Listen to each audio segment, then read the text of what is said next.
प्रिय मित्रों, प्रणाम। आपका मेरे YouTube चैनल माँ भक्ति रस में आपका हार्दिक अभिनंदन है। प्रिय मित्रों, कुछ पाना, कुछ नया, कुछ अनूठा कर दिखाने की चाह अगर किसी व्यक्ति के नाम और सम्मान दिला सकते हैं तो वही ललक उसमें आत्मविश्वास और आत्मसंतुष्टि का संचार भी कर सकती है। परंतु उसके लिए आवश्यकता है तो सही सोच और सही राह की।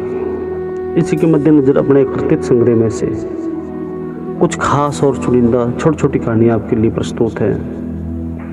मेरा अनुरोध है कि आप इन्हें अवश्य सुनें और इनमें से कुछ शिक्षा लेकर लाभ उठाएं। आशा है ये प्रेरणात्मक प्रसंग प्रेरणा स्रोत बनकर आपको मार्गदर्शन करेंगे और आपके जीवन को सफल बनाने में अवश्य सहायक सिद्ध होंगे, क्योंकि आपका सहयोग ही मेरी गतिशीलता, प्रोत्साहन और सफलता बीज मंत्र है, जिसके लिए मैं सदैव आपका आभारी रहूंगा।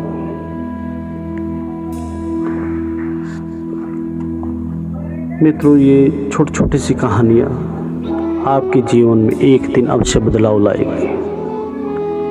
इसीलिए जब भी आपको समय मिले, आप मेरे द्वारा सुनाई गई ये छोटी छोटी सी कहानियाँ अवश्य सुने। रात को सोने से पहले सुने, लंच करने के बाद में अगर समय मिले तो उस समय सुने। जब भी आपको 2, 4, 5 मिनट मिल जाए मेरे मित्रों, तभी आप इन कहानियों को सुने। आपको कहानी सुनने से बड़ा आनंद मिलेगा और आपको ज्ञान की प्राप्ति होगी। आज मैं आपको धुन के पक्के रामतीर्थ के बारे में सुनाऊंगा। वे अपनी धुन के कितने पक्के थे, जो उन्होंने ठान लिया तो ठान लिया। उनके मन में आया कि मुझे संस्कृत सीखनी है, तो उन्होंने देखो किस तरह उतार चढ़ाव करके संस्कृति पर विजय प्राप्त की। बहुत पुरानी बात है। तुम्हें शर्म आनी चाहिए कि ब्राह्मण होकर फारसी शिक्षा ग्रहण करते हो। अरे, तुम तो संस्कृत का अधिष्ठा विद्वान होना चाहिए।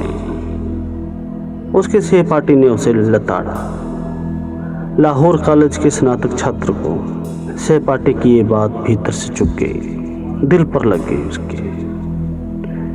उसने उसी समय प्रण किया कि वे संस्कृत भाषा की शिक्षा अवश्य ग्रहण करेगा। अगले दिन वे संस्कृत के शिक्षक के पास गया और उसने संस्कृत सीखकर उसकी परीक्षा देने की इच्छा व्यक्त की। शिक्षक उसकी बात सुनकर पहले तो हंसे और फिर बोले, बेटे, जब तुम्हें संस्कृत का प्रतिमात्र भी ज्ञान नहीं है, तब तुम स्नातक में संस्कृत की परीक्षा हेतु फॉर्म कैसे भर सकते हो?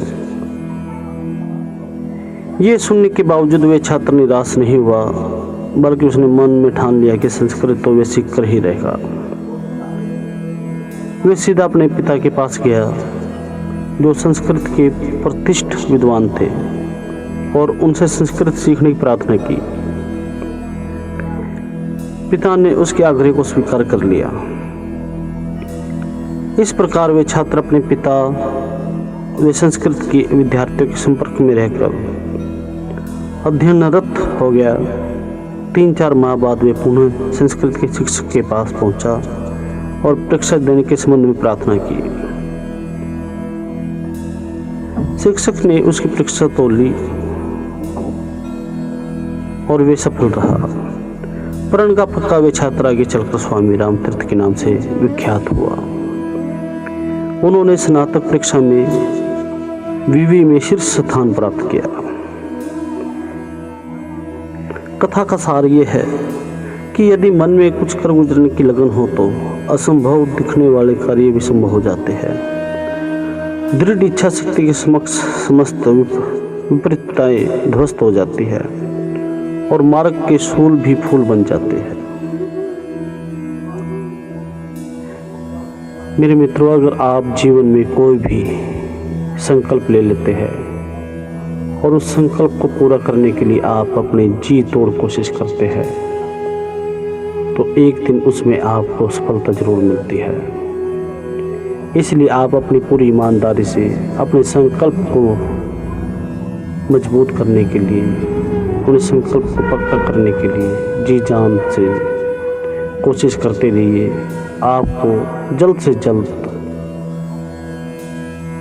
सफलता मिलेगी। आप मेरे साथ इस कहानी में जुड़े रहे, आपका बहुत बहुत धन्यवाद। अगर आपको मेरी ये कहानी पसंद आई हो तो आप मेरे वीडियो को लाइक करके मेरे चैनल को सब्सक्राइब कर सकते हैं। आपका बहुत बहुत धन्यवाद सुनने के लिए। जय श्री राम मित्रों।